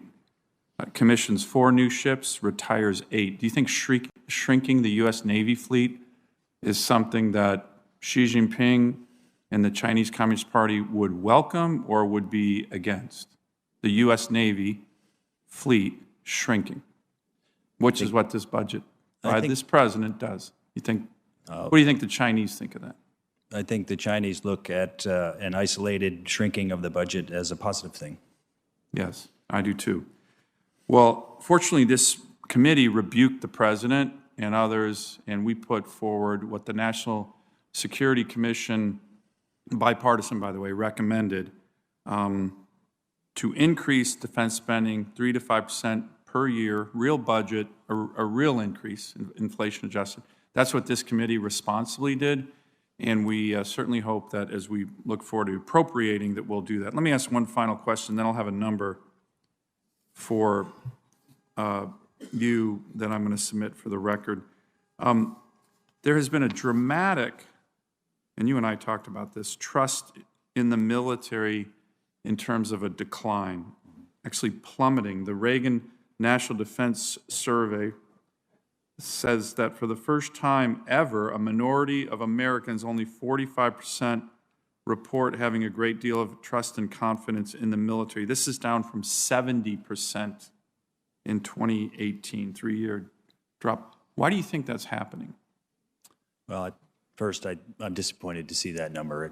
So am I. Someone who served for 37 years, take great pride in what I do and what our servicemen do every day. That's disturbing.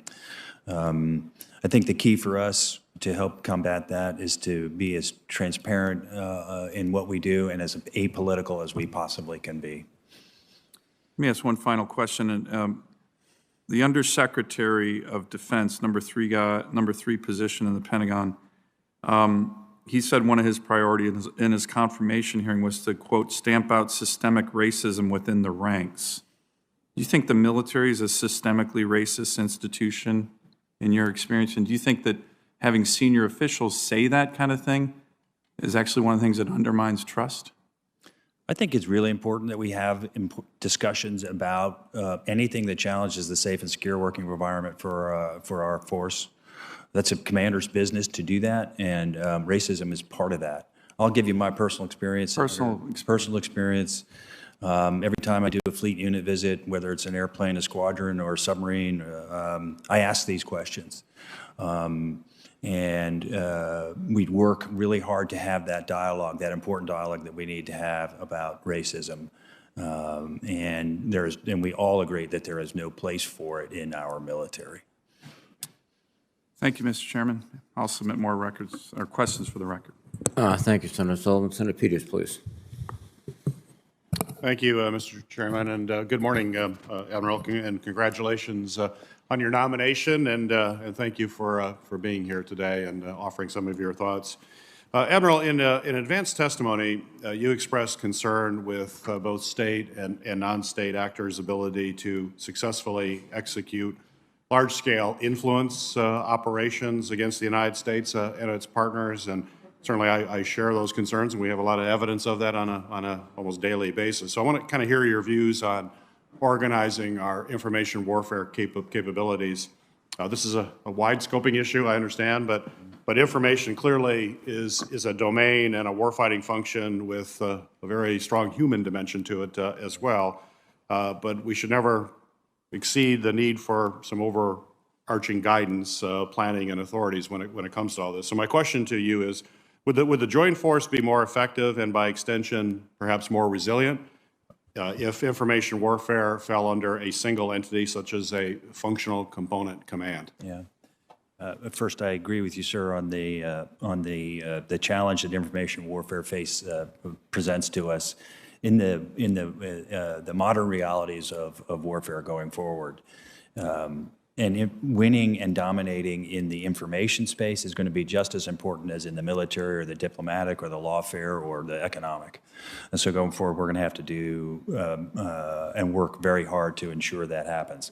I think the best response from an information perspective, though, is that, to answer your question directly, is that it should be integrated across what all of our, we'll use the COCOMs as an example, it has to be integrated in everything they do from the ground up. It can't be something that's bolted on the bottom.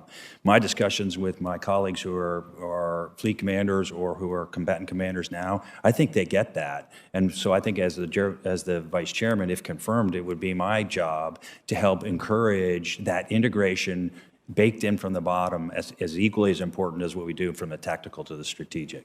Mm-hmm. Well, and as we look at malign influence in information warfare, there are certainly vulnerabilities in governance, and that can turn some of our neighbors and our allies into targets of opportunity for financially motivated cyber criminals. State-sponsored actors, certainly linked to China, to Russia, and Iran, are conducting extensive cyber espionage operations, information operations. So my question for you is, do you believe that security assistance should include cybersecurity assistance to help our partners protect their critical infrastructure or to enhance their resiliency against this sophisticated information warfare that we're seeing across the globe? Yes, Senator. First, you are stronger together with our allies and partners, one of those great competitive advantages that we have. And so in the cyber realm, then, working together within cyber to meet those threats that you have pointed out is incredibly important. And so I do think that there are venues for us to help and to learn from them as well in the cyber domain going forward. Right. Well, thank you. Discussion of great power competition tends to emphasize capabilities and resources that prepare for potentially armed conflict. But I would like you to address a little bit how we would employ our military instrument of power against a broad spectrum of non-military threats. We've already talked about cyber and information warfare. But I believe that irregular warfare architecture represents perhaps a proactive shaping process through competition and generates some options if tensions escalate or if deterrence fails. So my question for you is, how should the joint force be competing actively in this environment while deterring escalation, shaping theaters in a way that will help us should deterrence fail? So I think there's several elements to that. One, working with our allies and partners is absolutely critical. So that's one. Two, there's a value to being there and to being able to work with them as situations arise. Things like theater security cooperation, which allows us to train together, to exercise together. Things like the IMET program that allow us to share best practices and democratic values are important. And then to your point about boots on the ground, perhaps, I'll use the seabed as an example. They do fantastic work around the world, helping share those cultural values and help us learn about the battle space that we're going to operate in. And then at the higher end, irregular warfare, whether it be SOF or something else, is absolutely critical to everything we do. And it's across all phases, from pre-conflict to post-conflict. Well, very good. And When I served in the Navy Reserve, I served in a seabed battalion, so I appreciate you bringing up the Seabees. Thank you again for your answers, Admiral. Thank you, Mr. Chairman. Thank you, Senator Peters. Senator Scott, please. I'm going to let Senator Hawley take my time. Senator Hawley, please.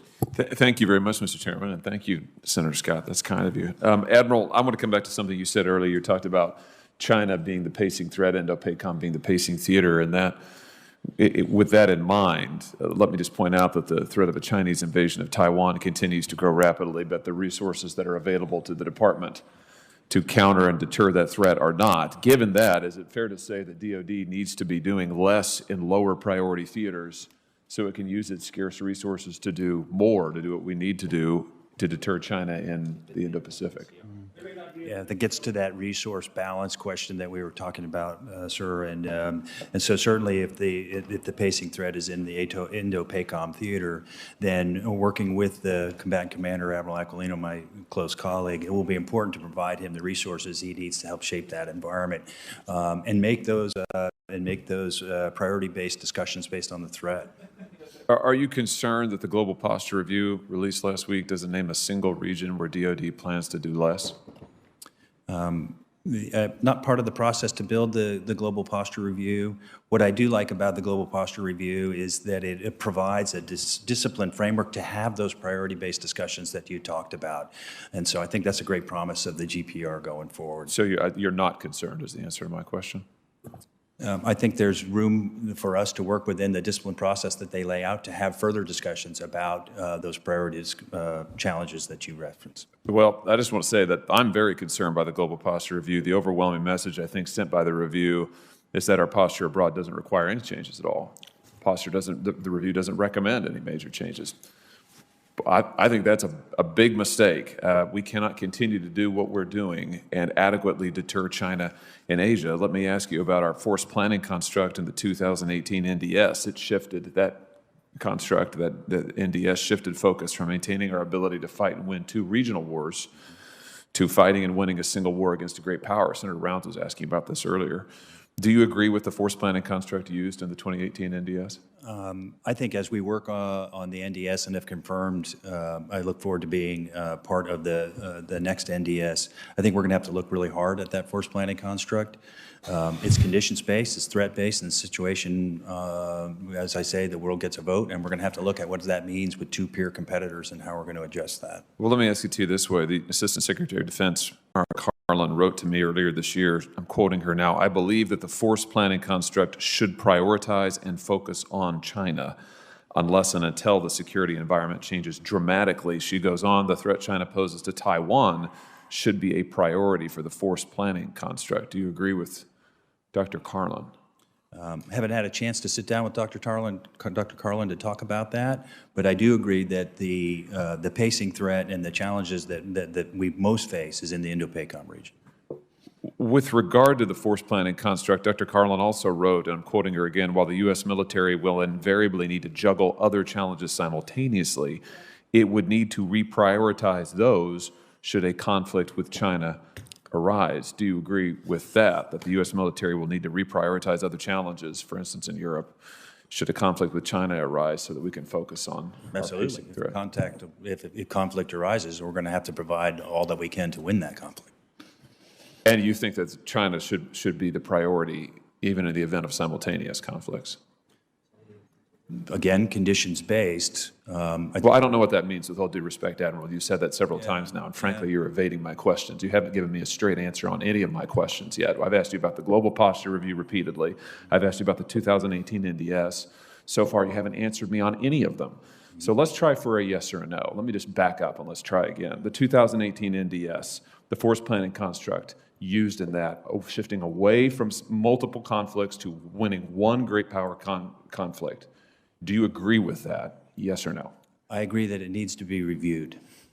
So that sounds like you don't agree with it currently, and you think that it's subject to revision. Is that right? So what I offer, Senator, is that going forward, if confirmed as the Vice Chairman, I'll have an ability to help contribute to that dialogue as we look at the force planning construct going forward. Well, I'd say this, if I can't get any further clarity from you on this, and if your position is in fact that you want to abandon the 2018 NDS force posture, you won't be confirmed with my vote. Let me ask you about the situation in Taiwan. Taiwan needs to be able to field cost-effective and resilient asymmetrical defense capabilities as quickly as possible in order to strengthen their deterrence against a Chinese invasion. Do you agree with that? I agree that asymmetric tools that they can bring to that fight would be of great value. My time has expired. I'm going to have a number of more questions for you, Admiral, for the record, and frankly, I'm disappointed in your answers today. Thank you, Mr. Chairman. Thank you, Senator Hawley. Now let me recognize via WebEx Senator Manchin. Thank you, Admiral. I appreciate it very much. I also enjoyed our conversation that we had before Thanksgiving, and congratulations on your nomination, and I'm sure you're going to be confirmed, sir, without any problems.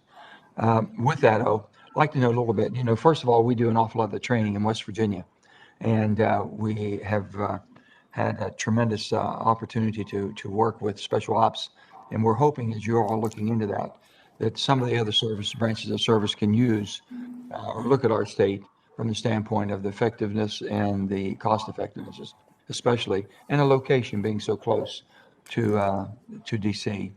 And I don't know if you've had a chance to visit some of the operations we have. If not, we'd like to bring you and show you what we have been able to develop here. Sir, I have not had the opportunity to visit the facilities that you discussed, but if confirmed, would look forward to spending some time with those troops. We'd love to get you out as quickly as we could, so that'd be great. I was pleased to read about the focus you have towards interoperability. I know we touched on it briefly, and this has been in your advanced questions. Interoperability with our allies is something that I'm sure that you spent quite a bit of time designing, implementing as Commander of U.S. Fleet Forces. Can you describe some of those experiences and tell us how you plan to expand them with all of our allies?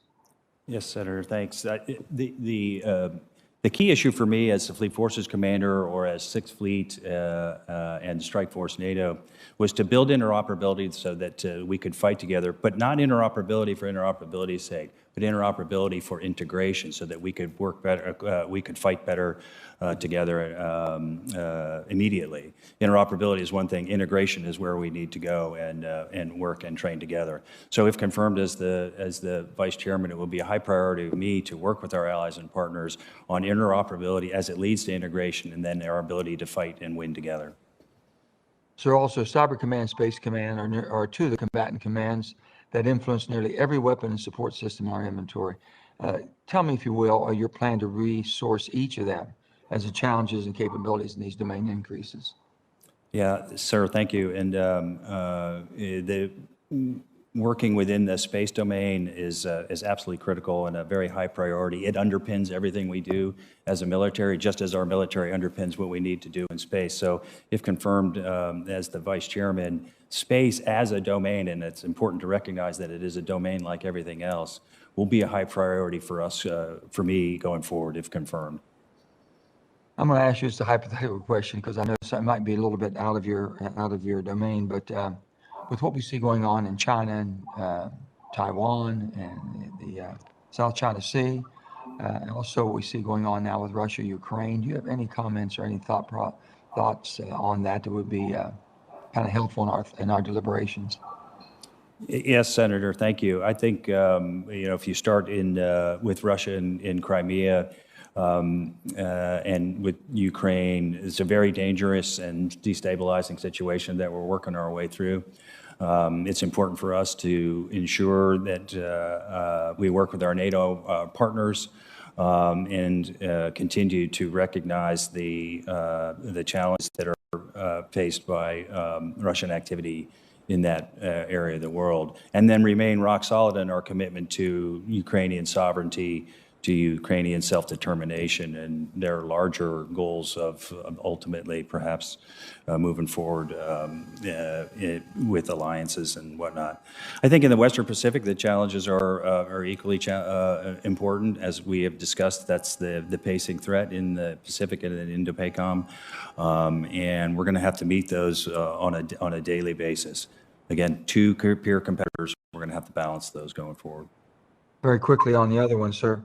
As a commander, I'm interested to hear about any concerns you may have in logistical capabilities or the capacity to surge necessary combat power to any part of the region, but if need in regions that if we needed to combat a North Korean or a near-peer aggression, what would be your thoughts on that, and how do you think we can meet those concerns? Yes, sir. I think contested logistics is an incredibly important part of our theory of the fight going forward. I think that's why we recognize that it is one of the 4 pillars of the new joint warfighting construct. And so contested logistics, whether it allows us to fight in Korea or in the Indo-Pacific or even in Europe, is going to be incredibly important to what we do. We're pretty good at logistics, but there's room to improve, and that's why it's such an important pillar of the joint warfighting construct. Let me thank you again for your service and also your continued willingness to serve, and I look forward to voting for your confirmation, sir. Thank you. Yes, sir. Thank you. Thank you, Senator Manchin. Senator Scott, please. Well, first off, Admiral Grady, it's nice to see a Navy guy do well. Yes, sir. So congratulations on your nomination, and thanks for your willingness to serve. So I think we talked about this the other day. My top concern is both Communist China and Russia. And so my first question is, without disclosing any classified information, what examples can you provide that show that this administration is doing everything it can to prepare the U.S. to deter and potentially defeat these adversaries in the field, in any field they may challenge us in? Yes, sir. I think a really good example of deterrence is our ability to work with our allies and partners in a very robust exercise and training series. And so I'll just use my most recent example where we did the large-scale exercise within the Department of Navy. That was the first global large-scale exercise that we've done that crossed the spectrum, that crossed the globe from Indo-PACOM all the way into Europe. And so that demonstration of credible combat capability on a globally integrated basis, which was the value of LSE, I think is a really good example of how we can continue to press deterrence and to demonstrate that credible combat capability that underpins that deterrence. Thanks. Do you agree that we've seen Communist China significantly increase its use of aggressive military tactics since President Biden took office?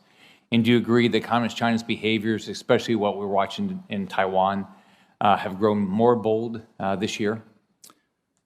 I think Communist China's activities have been relatively consistent over the last few years, and are certainly, and particularly the rhetoric, is certainly something that we have to recognize and address.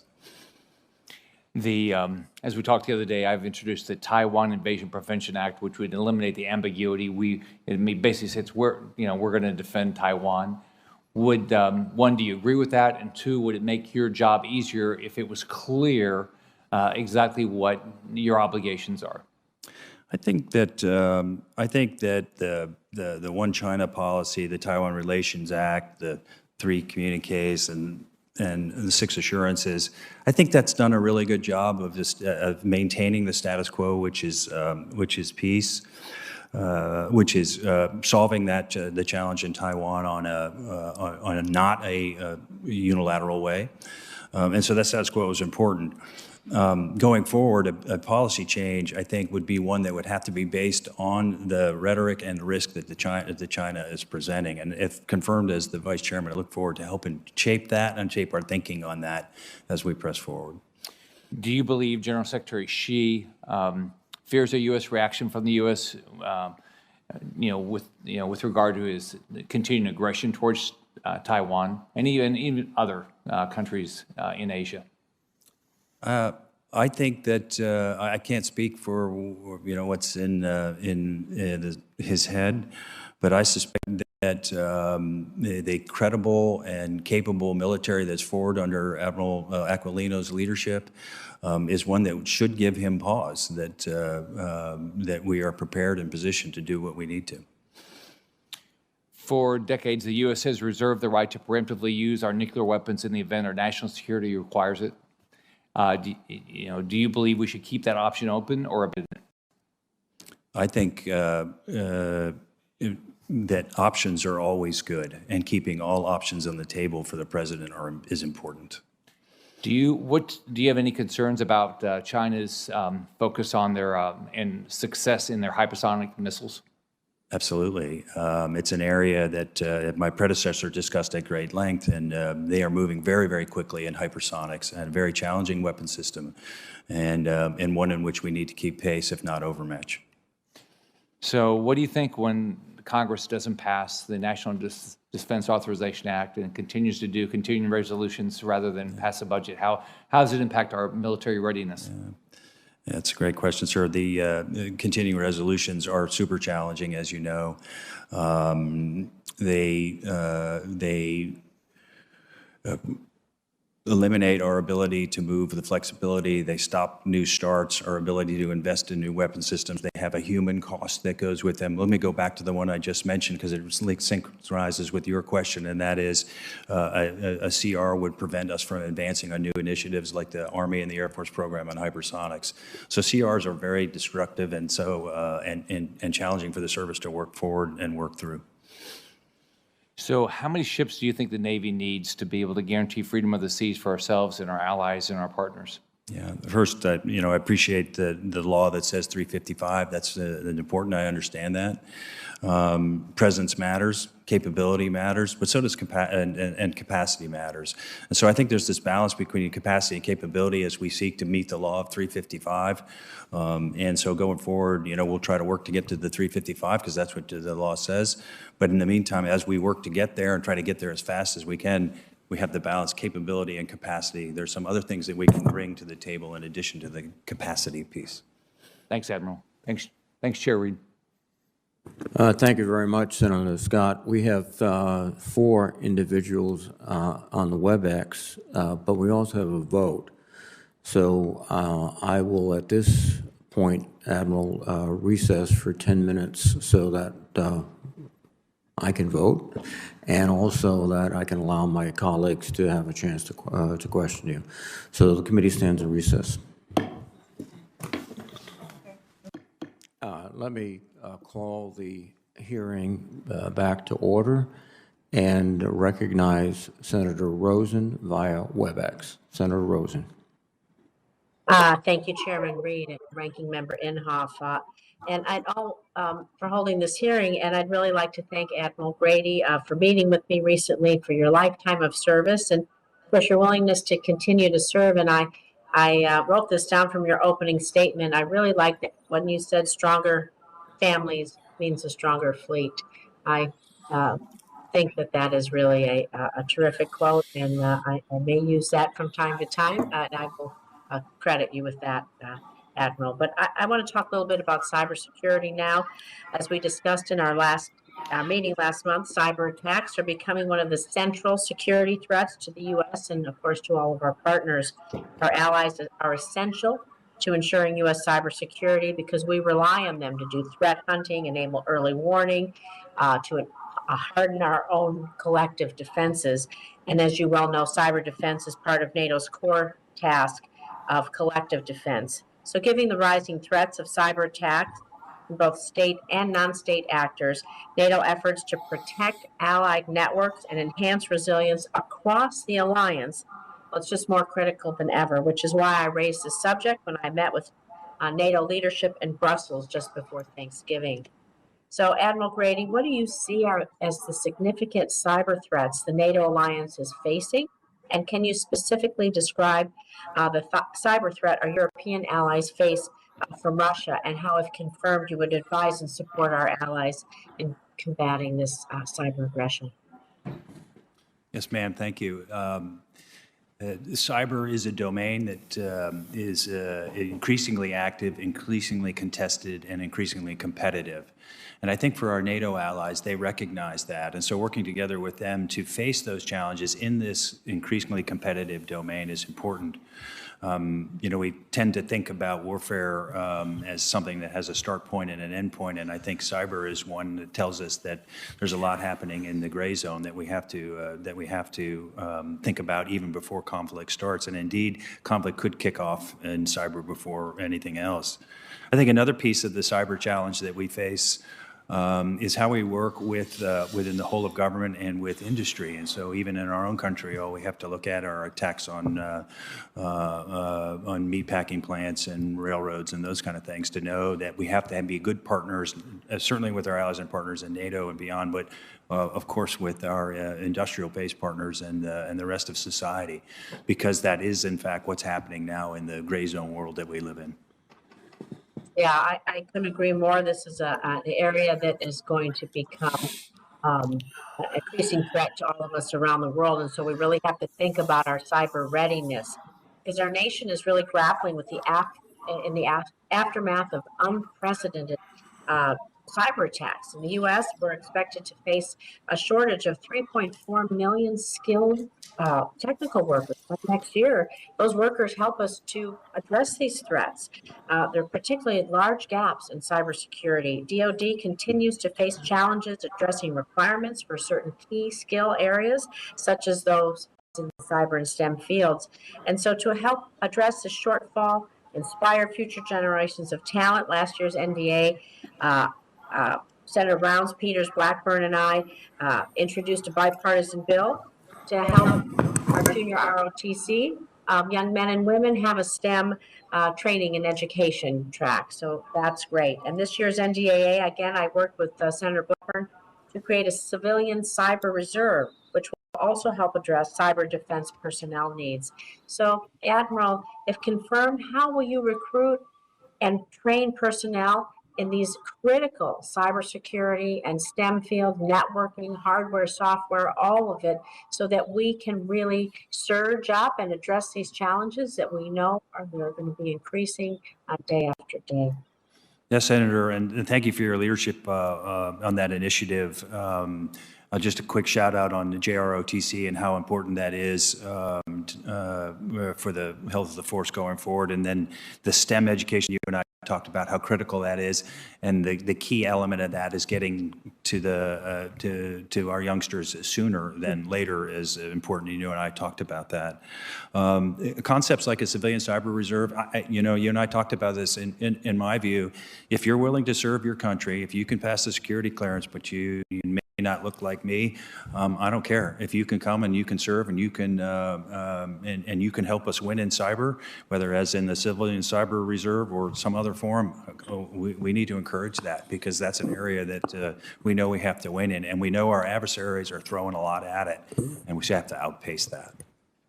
Well, thank you. I want to be sure that the DOD maintains our technological superiority, and I'm going to do everything I can to help enforce that, grow that with you. So thank you. I see my time is up, Mr. Chairman.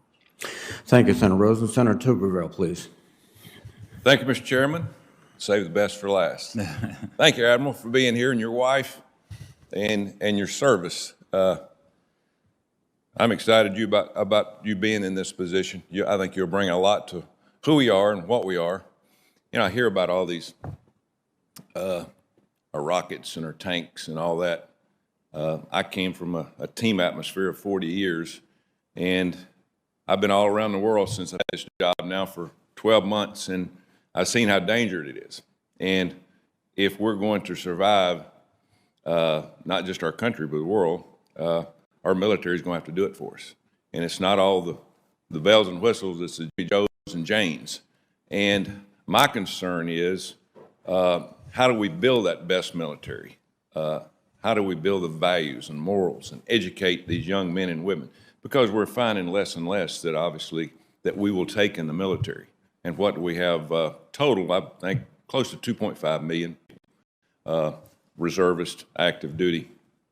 I just want to get your thoughts on that. I'd like what you told me back when we met about drug testing kids. We're becoming more of a liberal society in things that we do, but we cannot allow that to creep into our military, because what they do means life and death, to themselves, to people around them, and also the survival of who we are, the free world. So I hope you would bring, and I know you will bring, a lot of that to the Joint Chiefs, to let that pass on down from the people that you work with.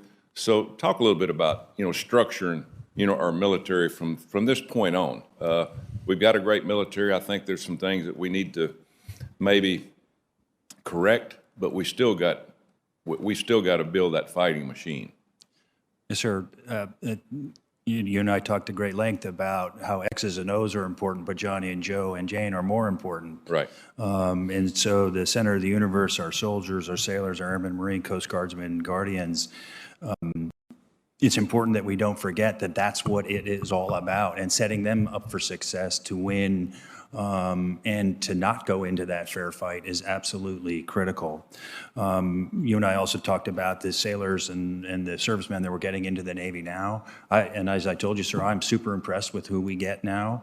They're different than when you and I were growing up, but they're just as good. And I'm supremely confident that we can ensure that they stay that way going forward.